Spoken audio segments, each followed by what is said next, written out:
Bonjour à toutes, bonjour à tous. Nous sommes aujourd'hui le lundi, on dit lundi de Pâques, donc 13 avril 2020.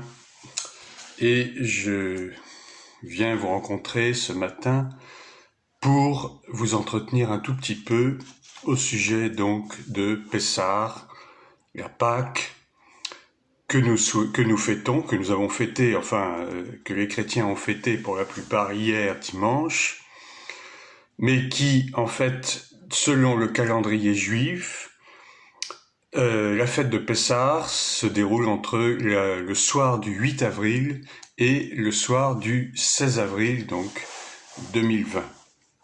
Donc vous voyez, ça s'étend sur une semaine.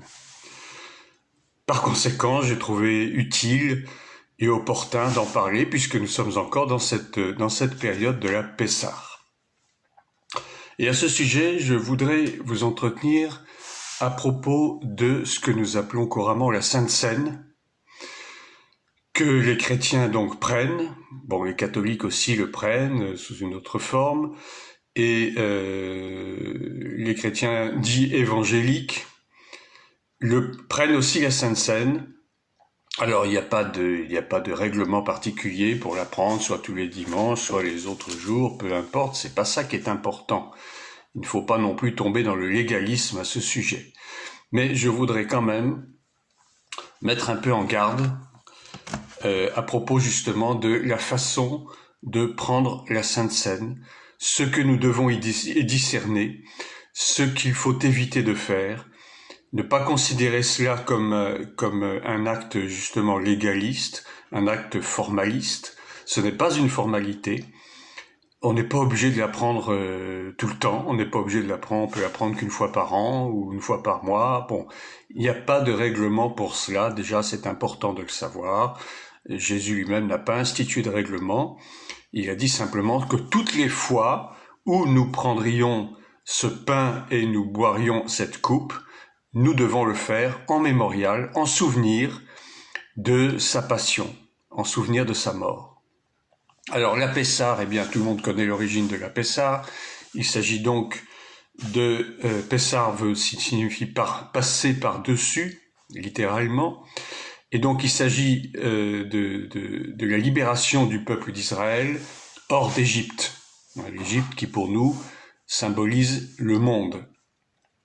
Donc le peuple d'Israël qui a été captif en Égypte, voici que le Seigneur a voulu libérer son peuple.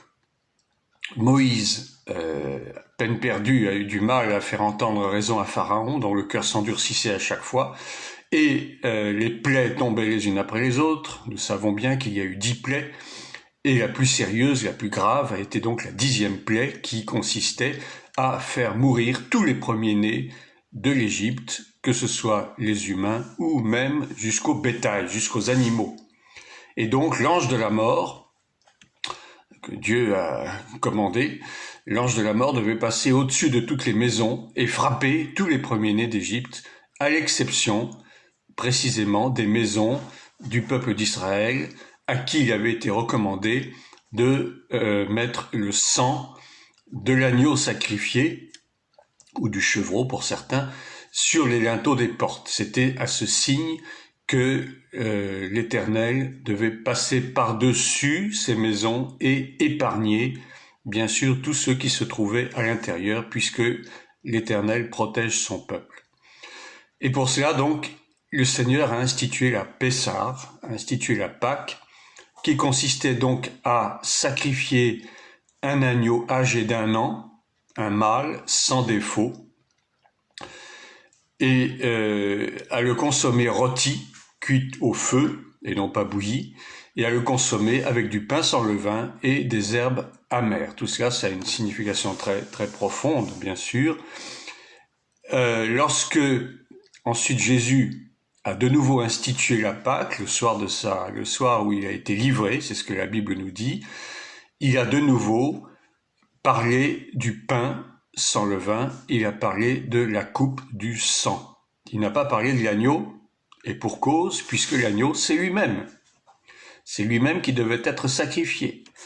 Simplement, il a consacré le pain, il a consacré le vin comme étant, représentant son corps et son sang livrés pour le péché de l'humanité, tout en sachant que tous ceux qui croiraient à ce sacrifice seraient sauvés, obtiendraient le salut par la grâce. Alors aujourd'hui, nous prenons la Sainte Seine, mais il y a des conditions pour cela. Et beaucoup de chrétiens ne font pas attention à cela, et c'est ce que je vais vous rappeler dans la lettre de Paul aux Corinthiens, dans 1 Corinthiens chapitre 11, à partir du verset 23, que je vous lis maintenant. 1 Corinthiens 11, verset 23 à 32. « Car j'ai reçu du Seigneur ce que je vous ai enseigné. C'est que le Seigneur Jésus, dans la nuit où il fut livré, prit du pain, et après avoir rendu grâce, le rompit et dit, « Ceci est mon corps qui est rompu pour vous. Faites ceci en mémoire de moi. » Il s'agit bien d'un mémorial et non pas d'une tradition religieuse. De même, après avoir soupé, il prit la coupe et dit, « Cette coupe est la nouvelle alliance en mon sang. Faites ceci en mémoire de moi toutes les fois que vous en boirez. » Il dit toutes les fois que vous en boirez. Il ne dit pas il faut le faire une fois par semaine, 2 fois par semaine, 1 fois par mois. Tout cela, c'est laissé un peu à la liberté de chacun en fonction de ce que l'Esprit nous pousse à faire. Verset 26. « Car toutes les fois que vous mangez ce pain et que vous buvez cette coupe, vous annoncez la mort du Seigneur jusqu'à ce qu'il vienne. » Et nous savons que il va bientôt venir. Et en attendant sa venue, eh bien, nous devons répéter ce mémorial, mais avec certaines conditions.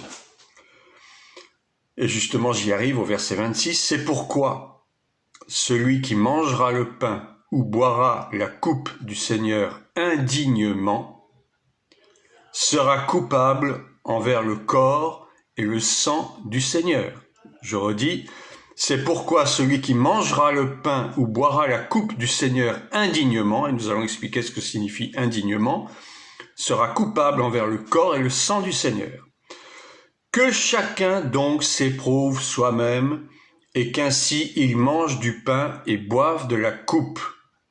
Car celui qui mange et boit sans discerner, j'insiste sur le mot discerner, sur le verbe, le corps du Seigneur, mange et boit un jugement contre lui-même. C'est très grave.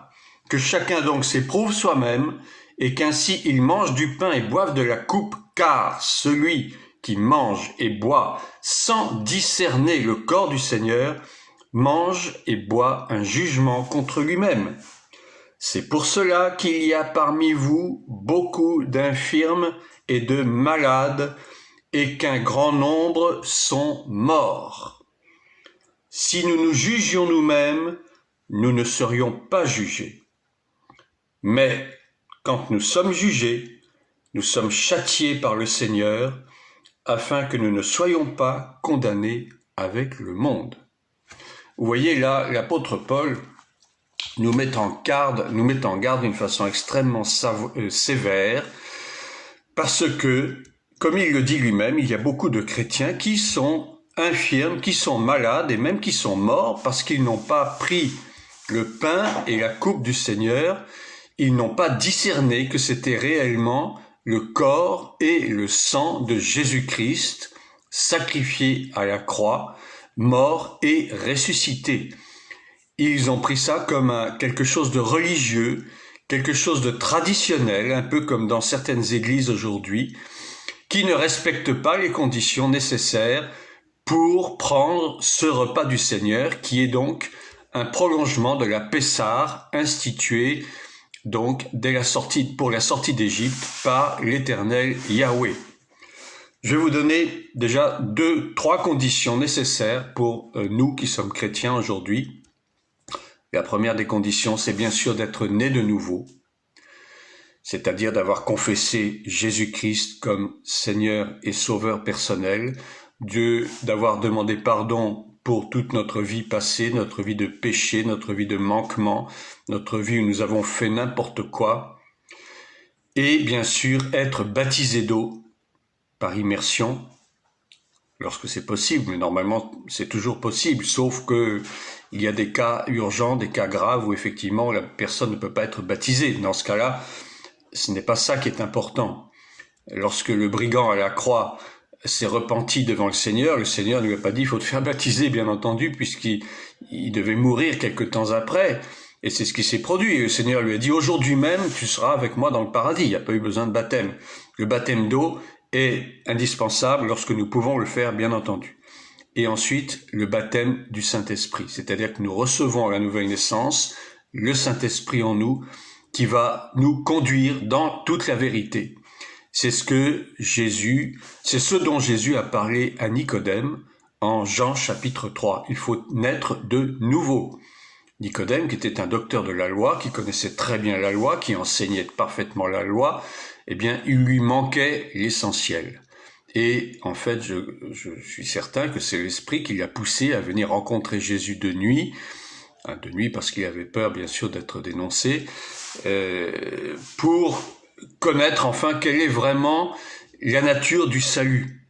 Il désirait être sauvé, et au fond de lui-même, il comprenait que la loi ne suffisait pas à le sauver. Et Jésus lui a parfaitement bien expliqué ce qu'est en fait la nouvelle naissance. Donc, première condition, être né de nouveau, baptisé d'eau et d'esprit. Deuxième condition, vivre dans la sanctification. Et je n'insisterai jamais assez là-dessus. Vivre dans la sanctification, c'est-à-dire se mettre à part pour le Seigneur, se mettre à l'abri des tentations du monde, se mettre à l'abri des occasions de péché, et Dieu sait que nous avons maintes et maintes fois les occasions de péché, soit par nos bouches, paroles stupides, paroles mauvaises, paroles déplacées, mensonges, hypocrisie, soit péché par nos pensées, des pensées impures, des pensées qui ne sont pas dignes du Seigneur, ou tout simplement en action, des mauvaises actions, tout ce que nous pouvons faire qui n'est pas à la gloire du Seigneur. Donc vivre dans la sanctification, c'est se mettre soi-même à l'abri de toutes ces choses qui peuvent nous faire perdre le salut, tout simplement. Et troisième condition, savoir se repentir à chaque fois que c'est nécessaire. Et je dirais presque entre parenthèses, pratiquement tous les jours, il faut demander pardon au Seigneur, parce que même inconsciemment, nous péchons. Alors, c'est vrai que le Seigneur ne nous tient pas forcément compte de nos péchés inconscients, mais justement, parce que c'est inconscient souvent, eh bien, il faut quand même demander pardon, parce que nous avons peut-être offensé quelqu'un même sans le vouloir. Il est nécessaire de demander pardon. Et le Seigneur nous pardonnera autant de fois que cela est nécessaire, à condition toutefois que nous ayons à cœur de nous repentir. Donc, voici les 3 conditions nécessaires pour pouvoir participer au repas du Seigneur. Et je reprends ce que dit l'apôtre Paul. « Car j'ai reçu du Seigneur ce que je vous ai enseigné, c'est que le Seigneur Jésus dans la nuit, il fut livré, prit du pain. » Ça, c'est en souvenir des pains sans levain, la fête des pains sans levain qui est immédiatement concomitante à la fête de la Pâque, de la Pessah. Les pains sans levain. Pourquoi sans levain? Parce que le levain, ça symbolise tout ce qui est péché, tout ce qui est impureté. Et lorsqu'il y a ne serait-ce qu'un tout petit peu de levain dans la pâte, ça fait lever toute la pâte. Il suffit d'un tout petit peu de péché dans notre vie pour que notre vie soit entachée. C'est pour ça qu'il a institué le pain sans levain. Il faut que notre vie soit sans levain, que notre vie soit pure aux yeux de l'Éternel, qu'il n'y ait pas seulement même un soupçon de péché qui risque de nous salir. Et nous risquons de perdre le salut si nous demeurons dans ce péché, aussi petit soit-il. Pour Dieu, vous savez, il n'y a pas de petit et de grand péché. Le péché, c'est le péché. Le péché, c'est rater le but. Le péché, c'est offenser Dieu, offenser le Seigneur, et nous nous faisons nous-mêmes du mal en péchant. Et après avoir rendu grâce, le rompit et dit, ceci est mon corps qui est rompu pour vous. Effectivement, le corps a été rompu à la croix, il a été blessé, il a été martyrisé, il a été maltraité. Faites ceci en mémoire de moi. De même, après avoir soupé, il prit la coupe et dit, cette coupe est la nouvelle alliance en mon sang. Et voici donc que la nouvelle alliance a été instituée à partir de la prise de cette coupe. Jusqu'à présent, le monde vivait dans l'ancienne alliance. Et à partir du jour où le Seigneur a institué la Sainte Seine, c'est-à-dire la Pessah, eh bien, s'est inaugurée la nouvelle alliance à cause de ce sang qui allait couler quelques heures après à la croix, et ce sang qui aujourd'hui nous couvre, ce sang qui aujourd'hui encore nous protège, ce sang grâce auquel aujourd'hui nous vivons sous la grâce de Dieu, quelles que soient les difficultés, quelles que soient les épreuves. Et Dieu sait que nous traversons vraiment un flot d'épreuves actuellement. Mais Jésus a dit, passons de l'autre bord. Passons de l'autre bord. Il est temps pour nous de passer sur l'autre bord.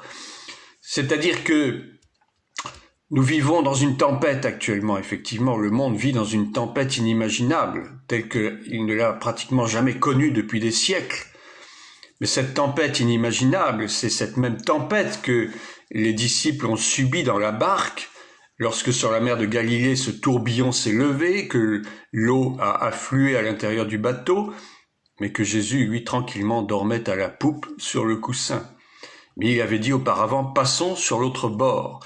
Et passer sur l'autre bord, c'est encore un signe de la Pessah, de la Pâque, qui nous invite à sortir de là où nous étions, de notre confort peut-être, de nos habitudes sans doute, de notre religiosité, pour aller ailleurs, pour aller là où le Seigneur nous appelle, pour vivre pleinement selon l'Évangile, pour pouvoir le servir avec nos âmes, nos cœurs, nos pensées, notre esprit, notre corps bien entendu. Passons sur l'autre bord, parce que si nous restons de ce côté-là, Dieu ne pourra pas agir dans notre vie. Il nous faut passer sur l'autre bord. Mais passer sur l'autre bord implique que nous allons traverser des tempêtes, nous allons traverser des difficultés, nous allons traverser des épreuves qui peuvent nous paraître insurmontables. Mais souvenons-nous que dans les épreuves, Jésus est toujours là, à nos côtés.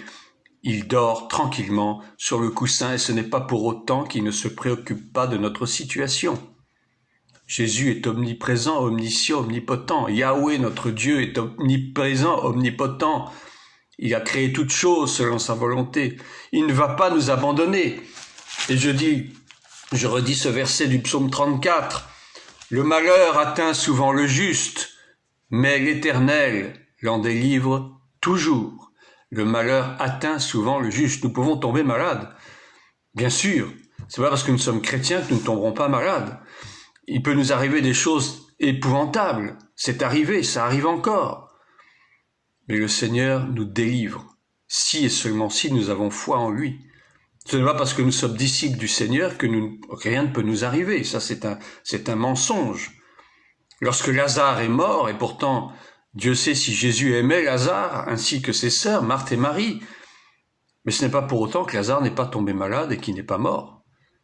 Mais il a eu ensuite à cœur de venir délivrer son ami de la mort. Et il nous délivre à chaque fois que nous crions à lui avec foi, avec confiance.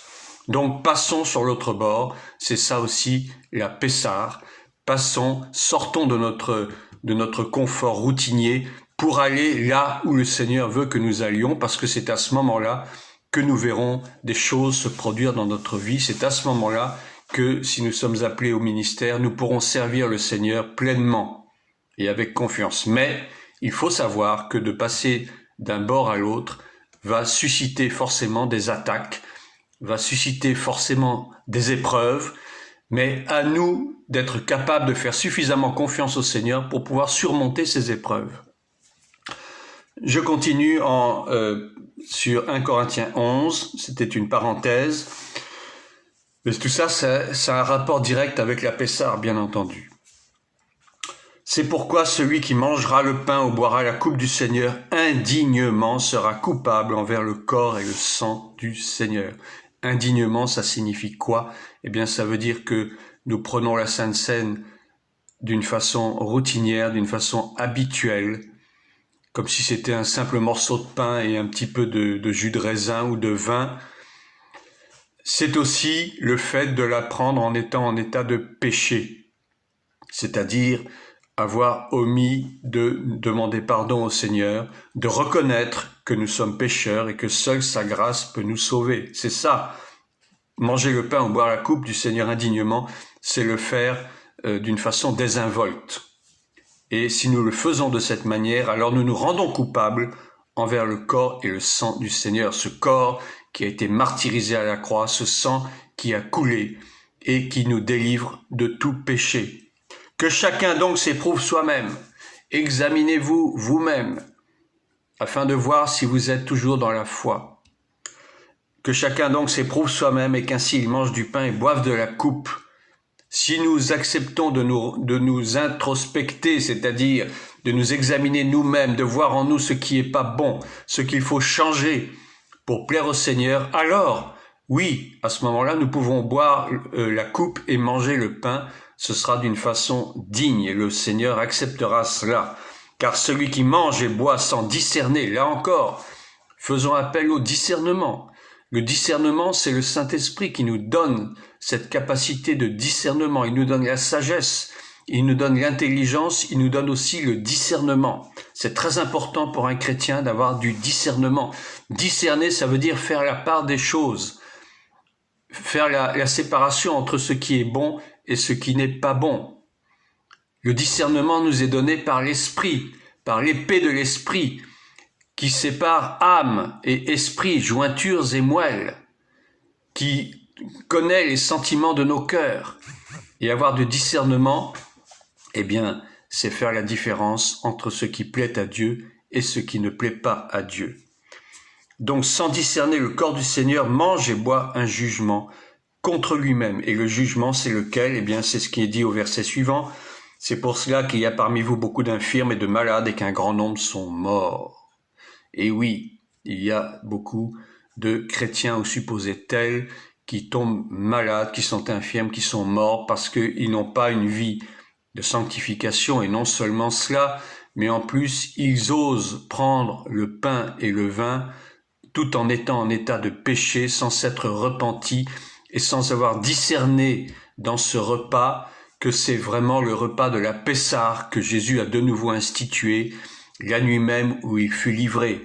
Et il n'y a pas de mystère, malheureusement, nous buvons un jugement contre nous-mêmes lorsque nous agissons avec désinvolture, lorsque, en fait, je dirais presque symboliquement, nous piétinons, nous foulons aux pieds le sacrifice de Jésus en agissant ainsi avec désinvolture, sans véritablement comprendre qu'il s'agit véritablement du pain et du vin qui représentent le corps et le sang du Seigneur. Alors, nous ne sommes pas dans l'église traditionnelle romaine qui dit que le pain se transforme et que le vin se transforme en sang, que le pain se transforme en chair. Non, ce n'est pas de la magie, ce n'est pas de la transsubstantiation, ce n'est pas un acte magique, mais c'est quelque chose d'éminemment spirituel qu'il nous faut absolument discerner avec l'Esprit de Dieu.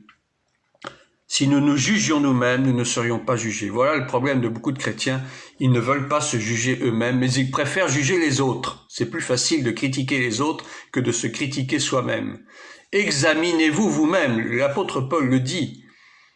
Si nous nous jugions nous-mêmes, nous ne serions pas jugés. Parce que si nous nous jugeons nous-mêmes, si nous acceptons de nous juger nous-mêmes, ça veut dire que nous avons la capacité et le désir de demander pardon au Seigneur pour ce que nous sommes, pour notre faiblesse, pour nos défauts, pour nos vices, ce péché qui revient sans cesse, dont il faut se débarrasser absolument.